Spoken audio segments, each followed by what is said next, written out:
daawadayaal ku soo dhawaada wararka Soomaalida ee Bakaal Media. Qodobada daawan doontaana waxaa ka mid ah Xasan Sheekh Maxamuud madaxweynihii hore ee Jamhuuriyadda Federaalka ee Soomaaliya oo si adag uga jawaabay go'aankii dowladda federaalka ah fariin culusna u diray madaxweynaha. Gudoomiyaha aqalka sare ee baarlamaanka federaalka Cabdi Xaashi oo si kulul uga hadlay isaguna go'aankii xukuumadda federaalka ah isagoo u jawaabay madaxweyne Qoorqoor. Madaxweynayaasha Galmudug, Hirshabeelle iyo Koonfur Galbeed oo ku kulmay magaalada Muqdisho iyagoo shaki uu soo kala dhaxgalay madaxweynaha dowladda Farmaajo oo tijaab ahaan u adeegsanaya ra'iisul wasaaraha dalka Maxamed Xuseen Roble. iyo waxaad kaloo ku daawan doontaan warka Soomaalida ee Bakaal Media. maxay yihiin arrimaha ka dhalan karaya go'aanka dowladda ay ku qabanayso doorasho aysan qayb ka ahayn Jubbaland iyo Puntland. intaas waxa ay qodobadii warkeena ugu waaweynaa haatan isagii oo faahfaahsan. madaxweynihii hore ee Soomaaliya Xasan Sheekh Maxamuud oo warbaahinta kula hadlay shir jiraa'id oo ay qabtay midowga musharaxiinta ayaa si kulul uga hadlay go'aankii ka soo baxay xukuumadda federaalka ah iyo qaar ka mid ah madaxda dowlad goboleedyada dalka. Xasan Sheekh Maxamuud ayaa sheegay in madaxdii dowlad goboleedyada ee garab taagnaa ra'iisul wasaaraha aysan go'aankaasi ku metelin dadka iyo goboladii laga soo doortay.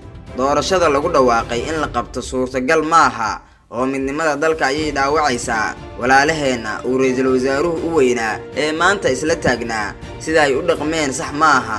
madaxdii qaar ayaa maqan oo la leeyahay waa laga tashanayaa, kuwa kale ee maanta tagana kuma matalaan dadkii shalay soo doortay, ayuu yiri Xasan Sheekh madaxweynihii hore ee dowladda.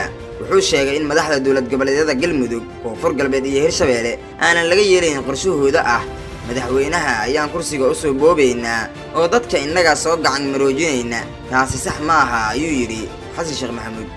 madaxweynaha waxaan leenahay dalka inaad tiraahdo qaar waa laga maarmaa, qaarna ciidamo ayaan geenayaa oo xoog dadka igu soo afduuba ayaan leeyahay.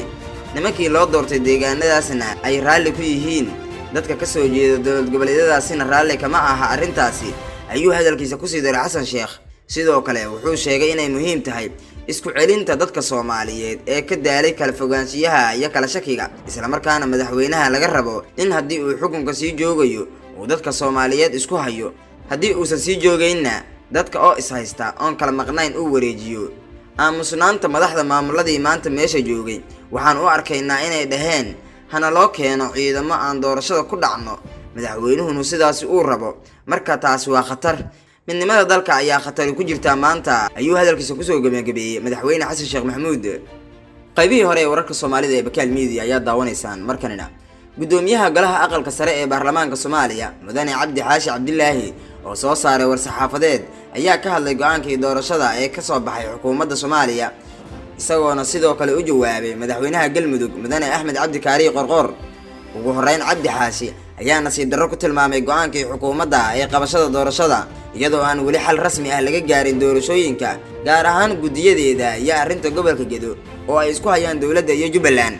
sidoo kale gudoomiyaha aqalka sare ayaa ka digay cawaaqib xumada ka dhalan karaysa haddii la qabto doorasho aan heshiis lagu wada ahayn. waa nasiib darro weyn oo xukuumadda ku dhawaaqday in dalka doorasho uu galayo iyadoo aan weli xal waara laga gaarin tabashooyinka laga keenay gudiyada doorashada lagu muransan yahay. doorashada xildhibaanada ka soo jeeda gobolada waqooyi, khilaafka ka taagan gobolka Gedo iyo arrimaha kale ee la xiriira maamulka iyo habraacyada loo marayo doorasho la isku waafaqsan yahay oo dalka oo dhan isku mar ka dhacda, ayuu yiri gudoomiye Cabdi Xaashi. Cabdi Xaashi ayaa sidoo kale intaasi ku sii daray haddii la qabto doorasho dalka oo dhan laga qabanayn, intaasi ayaa dhabarjab ku noqonaysa midnimada dalka. waxa kale oo uu carabka ku dhuftay in wax laga xumaado ay tahay in madaxweynaha iyo ra'iisul wasaaraha ay diideen in laga wada hadlo khilaafka taagan si xal waara looga gaaro. dhinaca kale gudoomiyaha aqalka sare ee baarlamaanka Soomaaliya oo hadalkiisa sii wata ayaa u jawaabay madaxweynaha Galmudug Qoorqoor, wuxuuna yiri annaga oo tix raacayna shirkii jiraa'id oo ay shal qabteen ra'iisul wasaaraha iyo madaxweynaha Galmudug, waxaanu halkan ku cadaynaynaa in haba yaraatee aysan waxba ka jirin hadalka madaxweyne Qoorqoor ee ah in loo soo celiyay jawaab tanaasul ku jiro shirkii Garowe kadib ma jirto cid noola timid wax heshiis iyo wada hadal ah. hadalkan ayaa ku soo aadaya iyadoo xukuumadda ra'iisul wasaare Maxamed Xuseen Roble ay ku dhawaaqday inay go'aan ka gaartay qabashada doorashooyinka dalka ee 2021 si aan dadka Soomaaliyeed looga lumin waqti kale. wararka doorashooyinka ayaan ku guda jirnay markanina. ila wareedyo lagu kalsoon yahay ayaa Bakaal Media u xaqiijiyay in magaalada Muqdisho uu kulan saacado qaatay ay ku yeesheen gaar ahaan hotelka Dikaale madaxweynayaasha maamul goboleedyada kala ah Galmudug, Hirshabeelle iyo Koonfur Galbeed. kulanka Qoorqoor, Cali Guudlaawe iyo Cabdi Ciise Laftagareen ayaa yimid saacado kadib markii ra'iisul wasaare Roble oo ay garab taagan yihiin saddexda madaxweyne goboleed ay ku dhawaaqeen in dalka uu galayo doorasho hal dhinac ah. xubno u dhow saddexda madaxweyne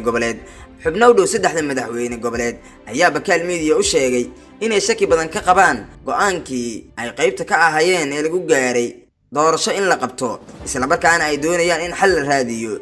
wararka aan helayn ayaa sheegaya in sidoo kale ay doonayaan in marka hore ay kulamo la yeeshaan musharaxiinta mucaaradka ah, si gaar ahna madaxweynayaasha Hirshabelle iyo Koonfur Galbeed ayaa arrintan aad u doonaya.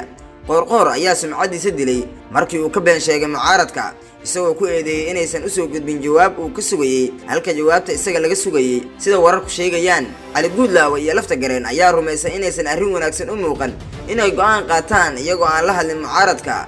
Guudlaawe waxaa la doorto 2 bilood ka hor oo ma helin fursad uu kula kulmo mucaaradka, halka Lafta Gareen inkastoo uu aad ugu xiran yahay filla Soomaaliya uu doonayo inuu ugu yaraan isu muujiyo mas'uul xal raadinaya. ilaa ay hadda ma cadda tallaabada xigta ee ay qaadi doonaan saddexda madaxweyne goboleed.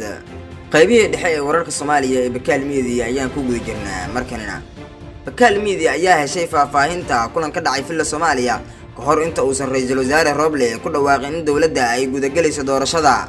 kulankan oo ay galeen madaxweyne Farmaajo, taliyaha nabad sugidda, gudoomiyaha gobolka Banaadir iyo madaxweynayaasha dowlad goboleedyada kala ah Galmudug, Hirshabelle iyo Koonfur Galbeed, waxaa goobjoog ka ahayn ra'iisul wasaare Roble.